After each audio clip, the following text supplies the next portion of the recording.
Welcome to M Curious.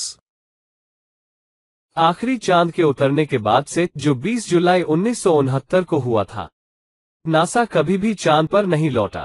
Apollo 11 mission पर Neil Armstrong और Buzz Aldrin अपने Apollo चंद्र module को उतरा और चंद्र सतह पर चले गए, जबकि Michael Collins command service module में चंद्र कक्षा में बने रहे।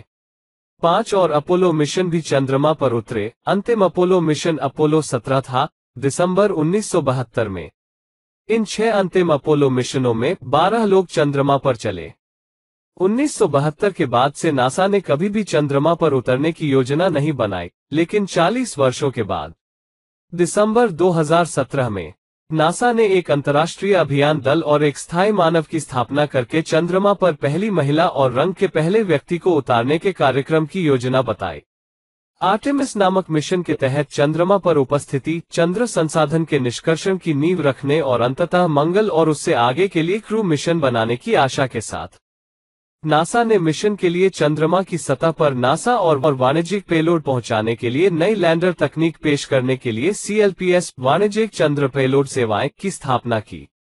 नासा ने पहले ही चंद्रमा का अध्ययन करने और CLPS उड़ान के साथ नई तकनीक का परीक्षण करने के लिए 2 दर्जन से अधिक उपकरणों का चयन किया है, जिसमें वाइपर पोलर एक्सप्लोरेशन रोवर की जांच करने वाले वाष्पशील शामिल हैं। चांद पर इंसानों को भेजने के लक्ष्य को पूरा करने के लिए NASA human landing system HLS भी विकसित कर रहा है। आर्टेमिस कार्यक्रम अंतरिक्ष प्रक्षेपण कार्यक्रम SLS मिशनों की एक श्रृंखला है। प्रत्येक SLS मिशन ओरियन अंतरिक्ष यान के साथ एक SLS बूस्टर का प्रक्षेपण है। आर्टेमिस एक SLS रॉकेट एक मानव रहित ओरियन को पृथ्वी की कक्षा में लॉन्च करेगा और फिर इसे एक चंद्र दूर प्रतिगामी कक्षा की ओर एक पथ पर रखेगा। यह पृथ्वी पर लौटने से पहले पृथ्वी से कुल 2,80,000 मीटर की यात्रा करेगा। यह उड़ान परीक्षण प्रदर्शित करेगा SLS रॉकेट का प्रदर्शन।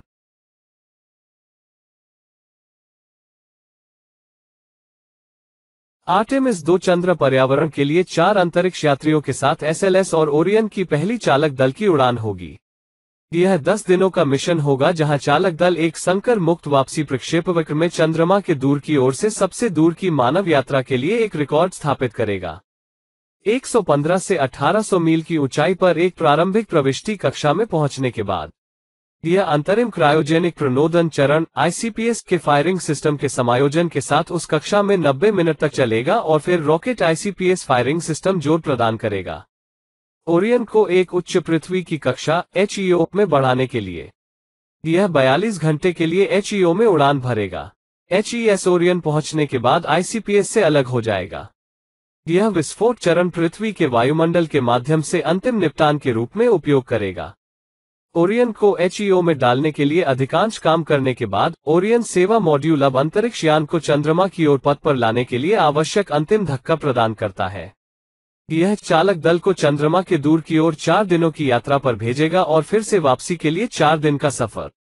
चंद्रमा के दूर तक पहुंचने के बाद ओरियन बिना किसी प्रणोदन के पृथ्वी के गुरुत्वाकर्षण द्वारा स्वाभाविक रूप से पृथ्वी पर वापस खींच लिया जाएगा और अंत में यह पुनः प्रवेश करता है।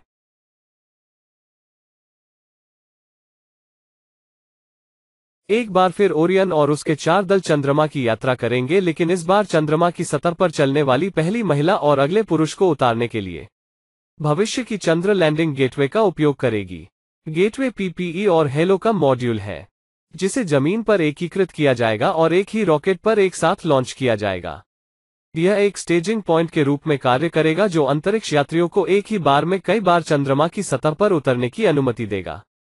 मानव लैंडिंग सिस्टम HLS की मदद से मिशन PPE मॉड्यूल विज्ञान और प्रौद्योगिकी के लिए आवास प्रदान करेगा। यह विद्युत शक्ति, नियंत्रण, जोर और संचार क्षमता भी प्रदान करेगा।